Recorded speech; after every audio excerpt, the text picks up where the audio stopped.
Bonjour, nous continuons le cours Comprendre les microcontrôleurs.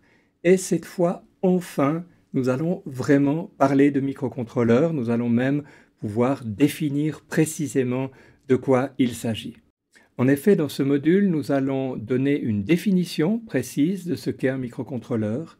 Nous allons également regarder comment nous allons pouvoir le mettre en œuvre au niveau électronique, donner le schéma de mise en œuvre, et on parlera également de l'environnement de développement dont on a besoin pour mettre en œuvre un microcontrôleur. Plutôt que de faire tomber du ciel une définition du microcontrôleur, permettez-moi de revenir un tout petit peu en arrière sur l'architecture des systèmes informatiques.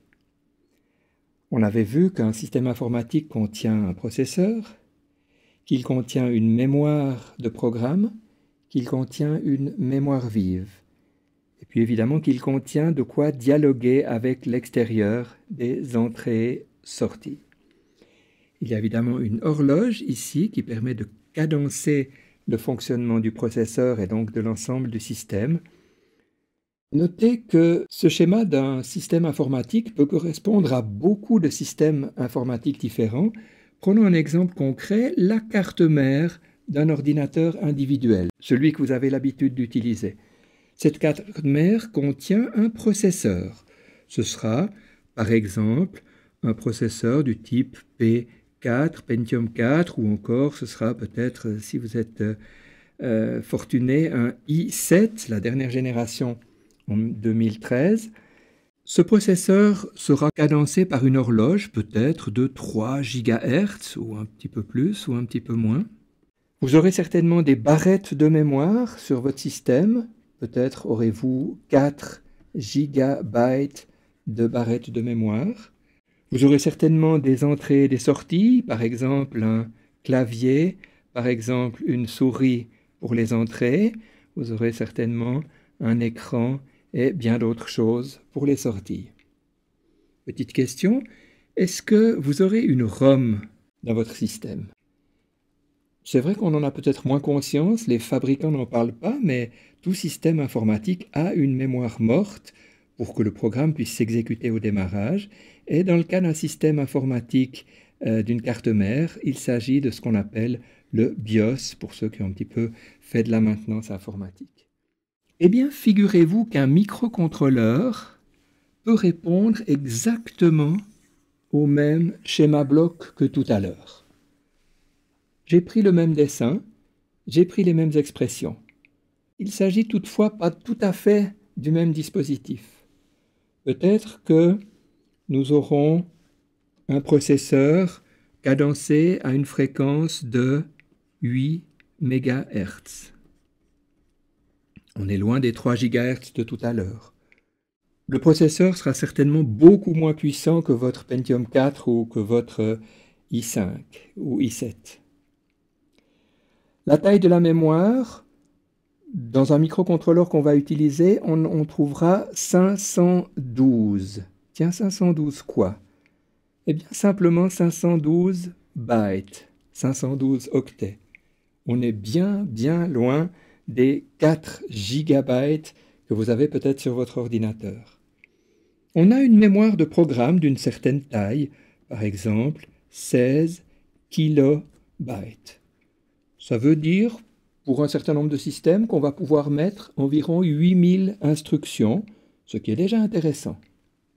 Finalement, les entrées-sorties, ce sera effectivement des entrées-sorties binaires avec possibilité de sortir ou d'entrer des 0 ou des 1. Mais ce qui est intéressant, c'est que tout ce système informatique peut tenir dans un seul circuit intégré. On va avoir ici un seul circuit intégré qui va contenir tout ce système informatique. Un circuit intégré, en anglais Integrated Circuit. Alors évidemment, la comparaison structurelle peut être faite avec un ordinateur tel qu'un PC. D'autres comparaisons sont un petit peu plus difficiles à faire. On a beaucoup moins de mémoire, on a beaucoup moins de puissance de calcul, Mais on a aussi un système qui coûte beaucoup moins cher puisqu'on trouve de nombreux microcontrôleurs dont le prix est inférieur à 1 euro. Donc je peux maintenant me lancer dans une définition du microcontrôleur. Le microcontrôleur est un circuit intégré qui contient un petit système informatique.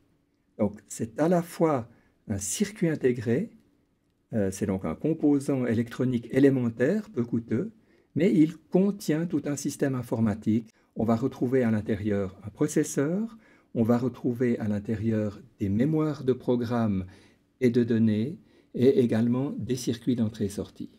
Étant donné que c'est un circuit intégré, il y a une mise en œuvre électronique qui doit être faite, et étant donné que c'est un système informatique, il va falloir le programmer, donc faire une mise en œuvre logicielle. Essayons de regarder un petit peu plus en détail comment le schéma électronique utilisant un microcontrôleur va pouvoir être dessiné. Ici, j'ai pris simplement le composant microcontrôleur, il n'y a pas de symbole spécifique, donc j'ai mis simplement un rectangle ou un carré. Et là où j'en avais envie, j'ai mis les pattes dont j'aurais besoin. Il y a évidemment ici une patte pour la référence électrique, le 0 volt. Il y a le fameux VCC qui permet d'alimenter notre microcontrôleur en 5 volts, peut-être même pour d'autres modèles en 3 volts ou encore d'autres tensions plus basses. On a également une patte qui s'appelle Reset ici, qui va permettre le redémarrage au début du programme.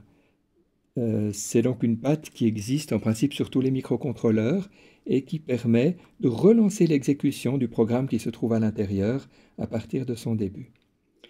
Ici, on a encore une mystérieuse patte qui s'appelle Test, dont je vous dirai quelques mots tout à l'heure, qui va être utile pour la programmation. Et finalement, j'ai ici représenté une seule patte d'entrée-sortie que je vais utiliser dans ce cas-là comme une sortie dans l'exemple qu'on va prendre.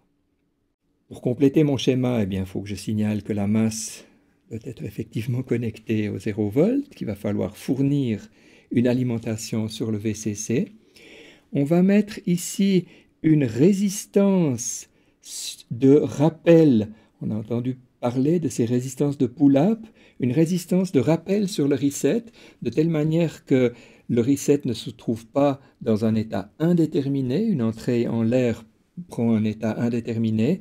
Ici, il est nécessaire de lui donner un état précis. Comme le reset est actif à 0, ce que montre ce petit rond, il va falloir tirer vers le haut ce signal de telle manière que le reset ne s'exécute pas en permanence et que le programme puisse s'exécuter normalement. Je signale quand même qu'à l'intérieur du microcontrôleur, il y a un système qui fait que lorsqu'on met la tension sur le VCC, je devrais dire entre la masse et le VCC, on a un reset automatique qui s'exécute de telle manière que le programme puisse commencer dans de bonnes conditions. Il faut encore ajouter un composant qui est ici un petit condensateur, un condensateur qui n'est pas de très grande valeur mais qui doit être de bonne qualité, c'est-à-dire avec une résistance interne qui soit aussi faible que possible.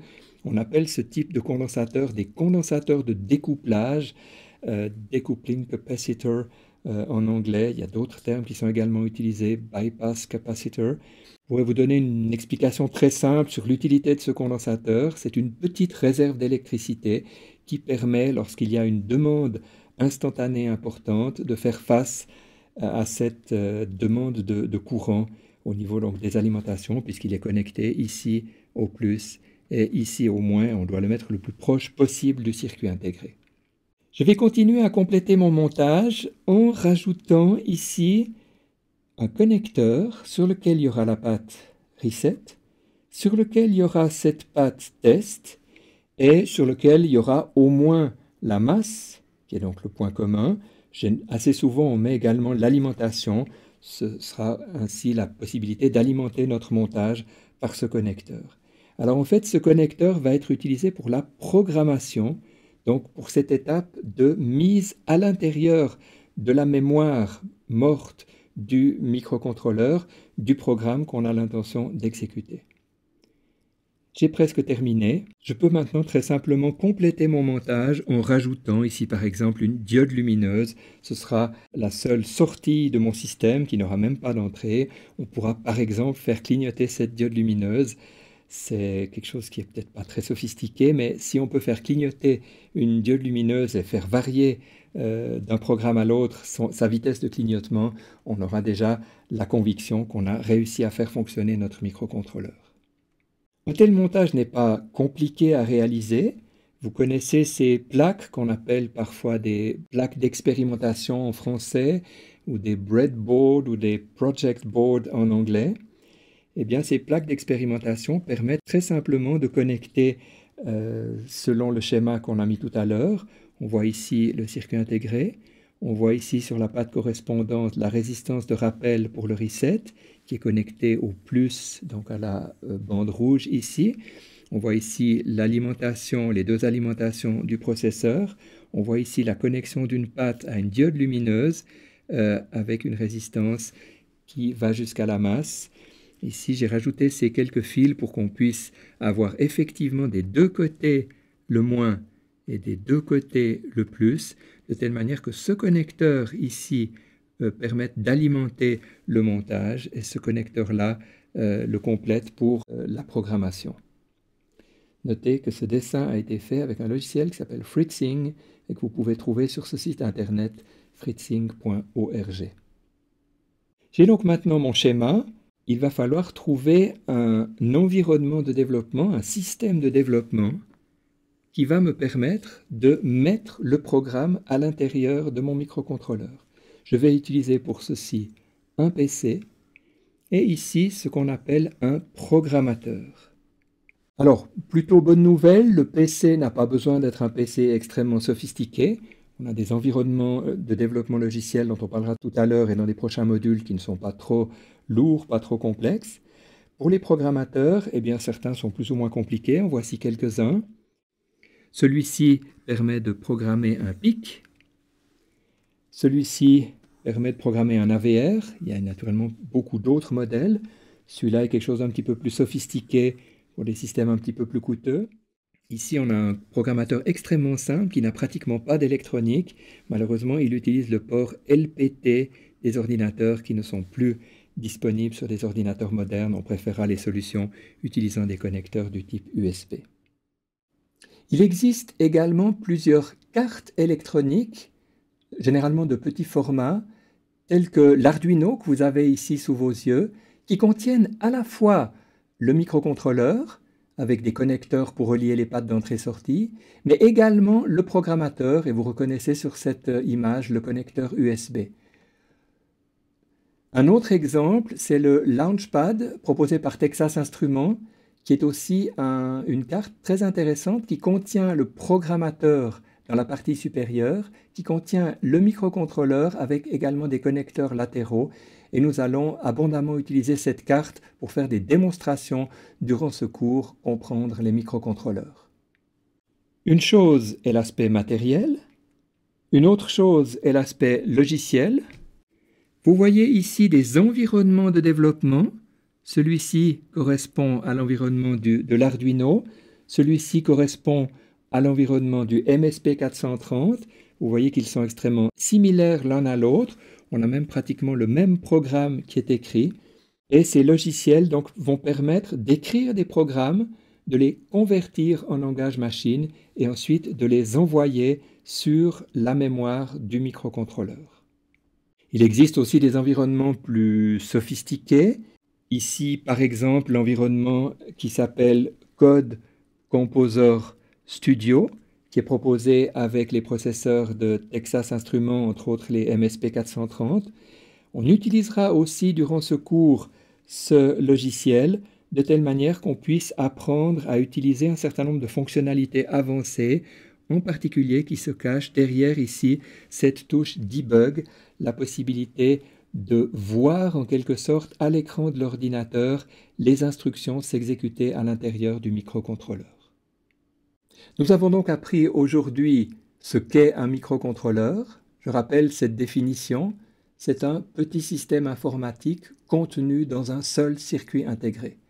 On a également vu comment dessiner le schéma pour la mise en œuvre de ce microcontrôleur et on a effleuré quelques solutions matérielles et logicielles qui vont servir de système de développement, qui vont donc permettre de développer des applications à base de microcontrôleurs.